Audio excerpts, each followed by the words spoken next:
Today we have a gas burner flame that has a big yellow flame, and the yellow flame is not good. Blue is good, actually. Yellow flame means not enough air, and you're going to have a lot of carbon monoxide, and it won't get very hot. So there's a way to adjust this so you can get a nice blue flame.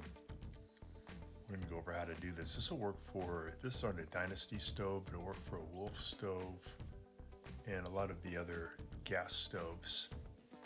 So we took off the burner grate. We're lifting off the spill plate. Get that out of the way, the drip pan. And then here is our burner tube, and right at the end of it, closest to us, there's an air shutter. It's a little Phillips head screw we have to loosen, and then we can turn that air shutter. There's where the arrow points is the air shutter. You can turn it to the right or to the left, and then you can look at the flame and keep turning it until you get a low flame that's blue with a little bit of yellow tinges. So we turned it and it looks a little bit better, but we may have to do some more adjustment because we want the most efficient flame that's the hottest as possible, which is the blue flame, with the least amount of yellow, because the yellow, again, putting carbon monoxide into the kitchen, which we don't want, and it's not very hot. So we still have a lot of yellow tinges. We're turning it now, it's even more yellow, so that's going the wrong way. So here's a little bit better view of that air shutter where that arrow is pointing to. And sometimes they're kind of stiff once you remove the Phillips head screw or loosen it. Sometimes it's still kind of hard to turn. You can use a pair of pliers to help.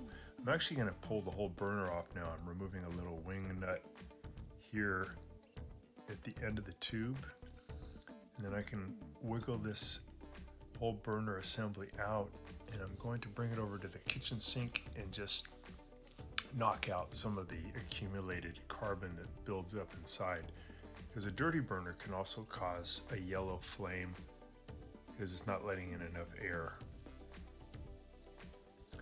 So I'm going to just hit that with my hand a few times and knock out any of those little granules that build up. And here is the air shutter sleeve. I'm putting it back onto the burner tube, and then I'll go ahead and install it and just light it up and turn the shutter to the right or to the left until I get a really nice blue flame with just a little bit of yellow tinges. So I'm putting it back into position now, and then I'll put that little wing nut on there to hold it, and then we can do some testing.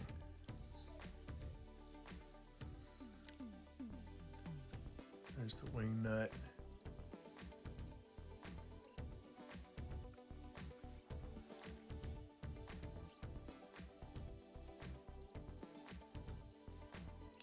Tight. Let's see how the flame's doing now. Turn it on. Still pretty yellow. So let's try turning it and see if we can get the right air fuel mixture. So right now it has not enough air, so it's inefficient, and it's going to cause a lot of carbon dioxide, carbon monoxide, and it won't be a very hot flame. So when the flame's really big like that, it's kind of the opposite problem. So you're going to turn it the other direction. Now it looks a little better. It's kind of blue, a little bit of yellow tint. So we're getting closer. So you just got to be patient. That's actually a good flame now. Yeah, that looks good. So that's where I want it. Just a little bit of yellow tinges there is fine. Let me compare it to the other one. They look about the same. So now I can just tighten up that set screw, the little Phillips head screw, and just put the pieces back together, and we'll have a good operating stove. So I'm not sure why this one in particular had that big yellow flame all of a sudden, but something went out of adjustment. Sometimes it's just the burner tube and the burner assembly get accumulated dirt built up, and they're not getting enough air. So Go ahead and test it again.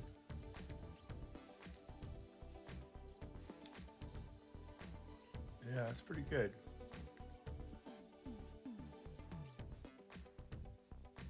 So that's going to operate a lot better. You got to give it a couple of minutes because it has to sometimes burn off some stuff to get you the right flame. Watching our video, and please subscribe to our channel when you get a chance, and also click the little bell notification button so we can send you weekly videos on all the different ways of fixing appliances around your home and saving you lots of money. So thanks again for watching, and please also press the like button for our video if this was helpful to you. Feel free to contact me at the email listed below, which is scottthefixitguy@yahoo.com, with any of your questions.